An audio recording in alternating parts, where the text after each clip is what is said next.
it's DeQustay J, your favorite bar bae, and I'm ready to ring in the new year with my holiday-inspired cranberry cocktail. First, I'm going to start off by rimming my rocks glass with sugar. Next, I'm going to add 2 ounces of Casadores Blanco tequila, half an ounce of Cointreau, 2 ounces of cranberry perfect puree, 1 ounce of freshly squeezed lime juice, 1 ounce of freshly made rosemary syrup. Next, I'm going to add ice to fill to my rocks glass, half an ounce of your choice champagne.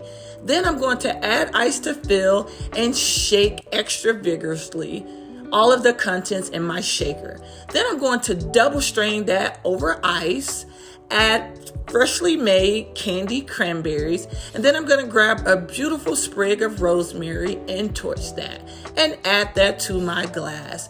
And there you have it, my New Year's inspired cocktail, the final countdown.